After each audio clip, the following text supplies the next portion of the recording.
Undisputed live from Los Angeles. I'm Jen Hale here with Skip Bayless and Hi, Shannon. Jen. How are you? I'm fabulous. Did y'all sleep at all after that game last night? I slept well. How you slept, Skip?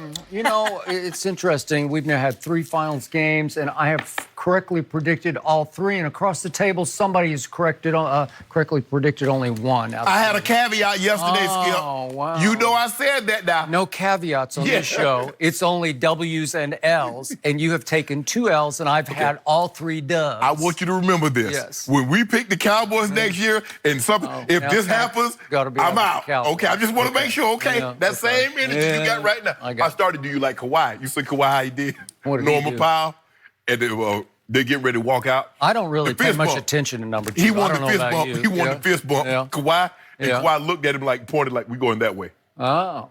And then you see how he's above his team. Don't do this. He's too good for his teammates. I hate that. He looks down on his teammates, especially bench players. You see what he did to Van Fleet? Van Fleet actually took his hand and put it in his hand. He tried to fist bump him after the game. Kawhi said, we got 2 more games. Then I'm going to do all the fist bumping. Well, you know, that guy didn't have all that much to do with what happened don't you do this. last night. Come on, Jen, come on. Now, I did think I might see a costume of sorts because you predicted at least 30, and he had 30. I couldn't do it because I picked the Warriors. All right. That's good.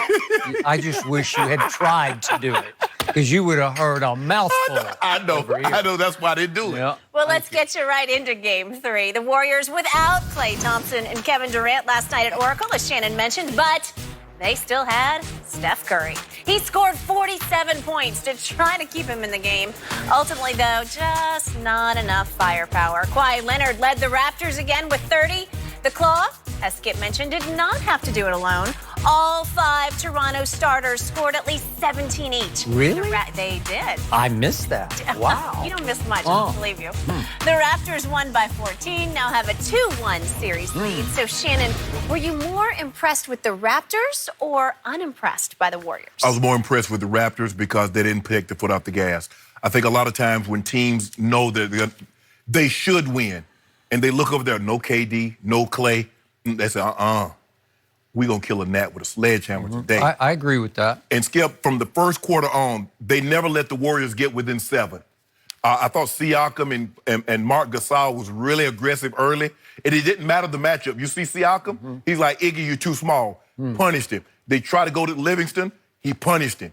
And so now, because you got to have Draymond to try and guard Kawhi to try to slow him down. But I like, I want to say Powell so bad, Marc Gasol, because Skip, he was extra aggressive. He would put the ball on the floor. He's like, no. I'm not going to give you a little measly 6 points like I did the last game. I'm going to give you some buckets today. And I like that. As Jen read, all 5 starters had at least 17 points. Kyle Lowry was unbelievable yesterday. He needed that. Danny Green. And sometimes, Skip, you know what?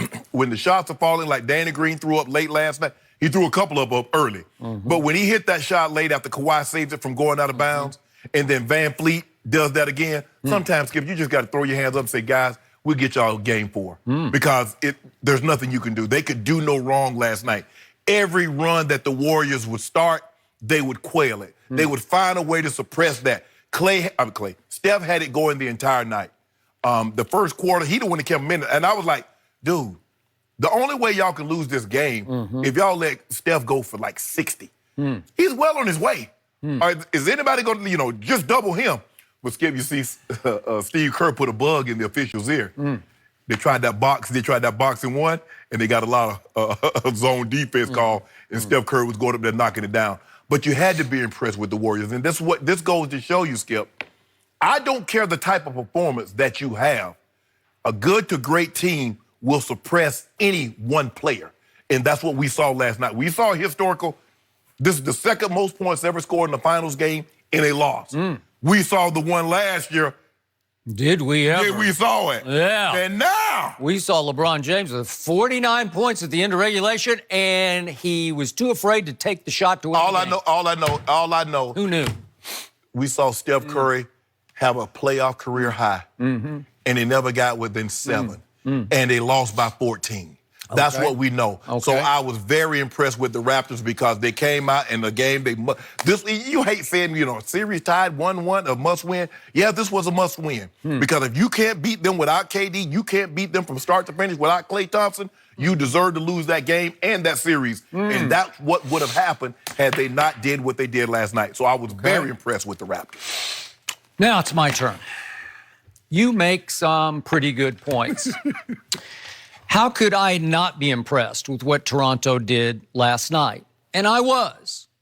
But in the end, as I stepped away and tried to go to sleep and couldn't go to sleep, I was more unimpressed with what Golden State could not do, especially Steph Curry. Right before my very eyes, as I stepped back last night, I saw Steph's mystique and magic fade at Oracle. Those were as quiet of 47 points as I've ever seen from anybody, especially that guy who can be as explosive a three-point shooter as we have ever seen in the history of this game. Those were as impactless of 47 points as I can ever remember because there were more twos than threes. It was not a three-point shooting barrage from Steph Curry, right? He made 6. He has a career-high 13. So he made 6. And wait a second, Danny Green made 6 for the other team? What did I tell you about Danny Green? Where is he? He's disappeared. I said, trust me, I know him.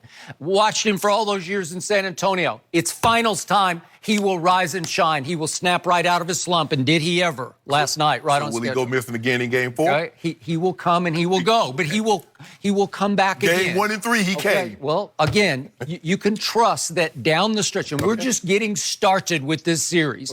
I still say Golden State's going to win in 7 games, and we've only played 3.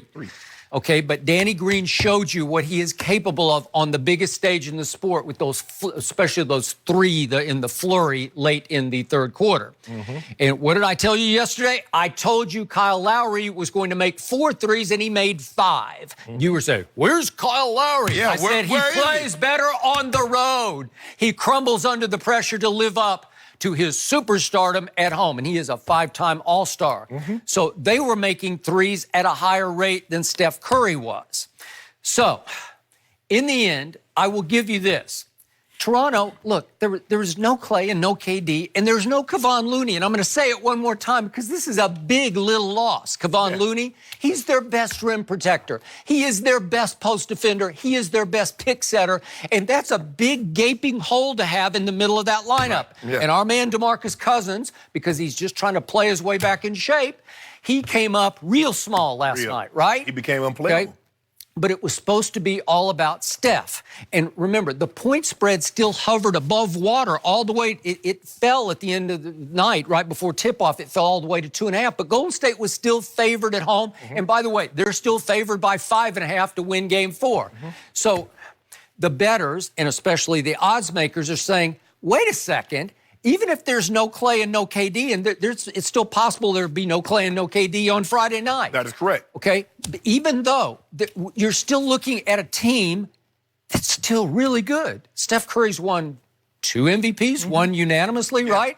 And Draymond Green has made 3 All-Star teams and 5-time All-Defensive team, and most people say he's on a Hall of Fame arc, right? Well, was he out there last night? Yep. Okay. You could say, well, I didn't see very much of him, but he was supposed to be out there.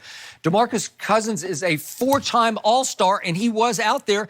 And Iguodala made an All-Star team once upon a time, and he's a Finals MVP. So I thought, and you were probably hoping at tip-off, there's still that 3-ring pride that this team has. There's still that heart of champion pride, right? Skip, there's not one chance. Once I realized that Klay Thompson was not going to play, there's not one Okay, it's easy for you to hindsight 2020. No. I'm saying once it became abundantly clear that he wasn't going to play, it was breaking news. Klay Thompson will be How active. many times have we seen the wounded tiger theory, as I was taught as a young reporter covering the NBA? Wounded tiger theory says you better be careful when they got 3 stars, or you better be careful because they're all going to pull together and suck it up and gut it out and say, watch this, because they were at home. That's supposed to be their house, I know, right? Skip, but at some point in time, you got to have the talent to bind together. Okay. And come on now, let's be real. I mean, Quinn Cook is a great story.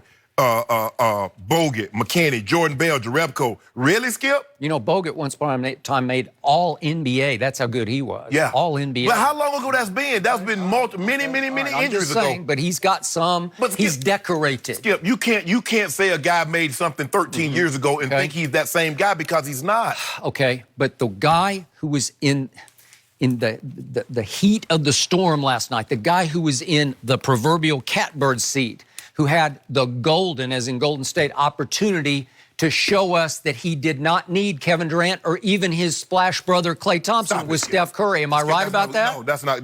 Well, I'm going to start it. I'm starting it right now because that's what happened. No, it is. So what happened in the third quarter? Steph Curry tried to go globe trotter. He tried to put on the show of shows because what does Golden State do in the third quarter? They own it. What did they do at Toronto? Thanks to the failing of number 2. What did they do coming out of the gates in the second half in the third quarter? Help me out, Mr. Sharp. What did your researcher tell you? -5. Okay. No.